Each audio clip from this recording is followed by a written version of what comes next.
Exam सिर्फ बच्चों का नहीं होता बल्कि पेरेंट्स का भी होता है। और अगर आप अपने बच्चों के एग्ज़ाम्स को लेकर बहुत टेंशन में हैं तो ये वीडियो सिर्फ़ और सिर्फ आपके लिए है। नमस्कार दोस्तों, मेरा नाम है कल्पना और आप देख रहे हैं मेरा चैनल अनकही बातें।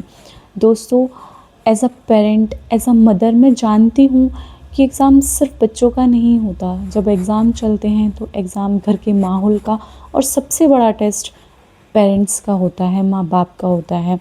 अगर दोस्तों आप भी अपने बच्चों का फ्यूचर सिक्योर करना चाहते हैं और चाहते हैं कि इस बार वो हर बार से कुछ अलग रिज़ल्ट लेकर आए तो ये वीडियो लास्ट तक ज़रूर देखिएगा, क्योंकि यहाँ मैं छोटे छोटे से टिप्स और ट्रिक्स बताने वाली हूँ जो बहुत काम के हैं।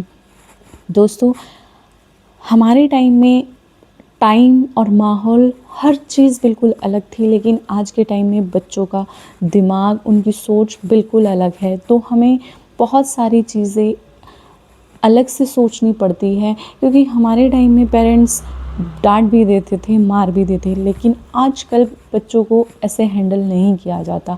उनको हैंडल करने के लिए बिल्कुल अलग सी ही चीज़ें हमें करनी पड़ती है। जो छोटी छोटी सी बातें मैं आपके साथ शेयर करने वाली हूँ।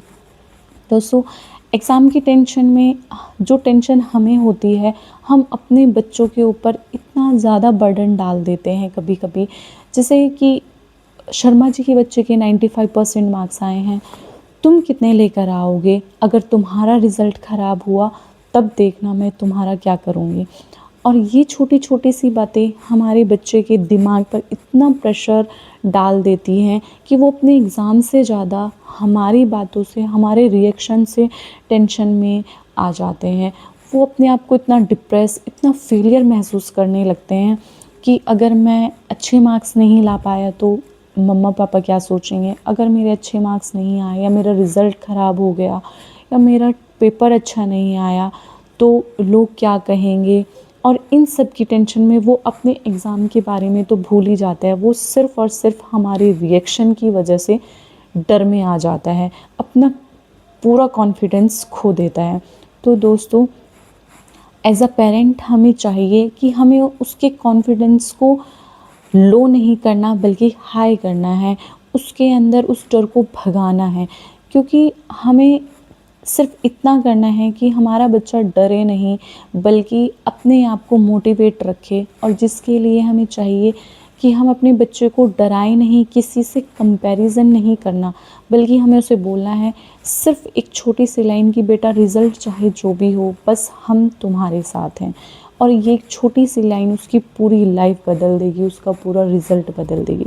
क्योंकि दोस्तों, उसके अंदर जिस दिन आप ये बात बोलोगे वो डर गायब हो जाएगा। वो जो प्रेशर, जो डिप्रेशन खुद पर फील करता है हमारे रिएक्शन की वजह से, वो उसको भूल जाएगा और वो सिर्फ़ और सिर्फ अपनी पढ़ाई पर फोकस करेगा। और जिस दिन वो अपनी पढ़ाई पर फोकस करेगा, अपने आप को मोटिवेट महसूस करेगा, उसका रिज़ल्ट खुद ब खुद चेंज हो जाएगा। तो दोस्तों, हमें अपने बच्चों को समझना चाहिए। हमें उन्हें डांटने की बजाय, उन्हें मारने की बजाय, उनके ऊपर प्रेशर डालने की बजाय ये समझना चाहिए कि वो अपना कॉन्फिडेंस ना खो दे, क्योंकि उसका बचपन हम कभी वापस नहीं लेकर आ सकते। उसका बचपन, एग्ज़ाम पूरी लाइफ चलेगा लेकिन उसका बचपन अभी आएगा, फिर कभी नहीं आएगा।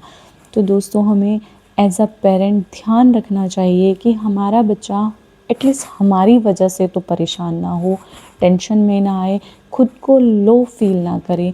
क्योंकि कभी कभी बच्चे अपने आप को अपने पेरेंट्स के साथ शेयर भी नहीं करते, अपनी प्रॉब्लम्स, अपनी टेंशन कभी नहीं बताते। तो दोस्तों, हमें अपने बच्चों के लिए एक पेरेंट नहीं बल्कि एक फ्रेंड की तरह ट्रीट करना चाहिए, उनके साथ एक फ्रेंड की तरह रहना चाहिए, ताकि वो अपनी टेंशन, अपनी बातें, अपनी प्रॉब्लम्स हमारे साथ शेयर कर सकें और अपने एग्ज़ाम या किसी भी प्रॉब्लम से ईज़िली लड़ सकें। क्योंकि हमसे बेहतर उन्हें कोई नहीं समझा सकता, और जब तक वो हमसे अपनी प्रॉब्लम शेयर नहीं करेंगे तब तक हम उन्हें कभी नहीं समझा सकते।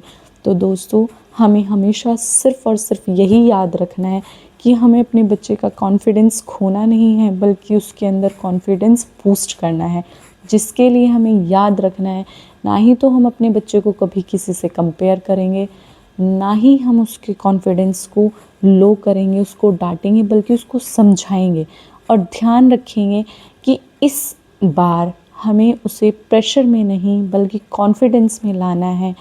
और यही याद रखना है कि हमने अपने बच्चे का 100% उसको देना है, ताकि हमारा बच्चा अपना 100% अपने एग्ज़ाम में दे सके। तो दोस्तों, अगर आपको मेरी वीडियो थोड़ी सी भी अच्छी लगी हो या आपके थोड़े से भी काम की हो, तो प्लीज़ किसी दूसरे पेरेंट्स के साथ शेयर ज़रूर कीजिएगा, लाइक कीजिए, सब्सक्राइब कीजिए और बेल आइकन को दबाना मत भूलिएगा। तो चलिए दोस्तों, मिलते हैं नेक्स्ट वीडियो में। तब तक के लिए नमस्कार। अपना और अपने बच्चे का ध्यान रखिएगा। धन्यवाद।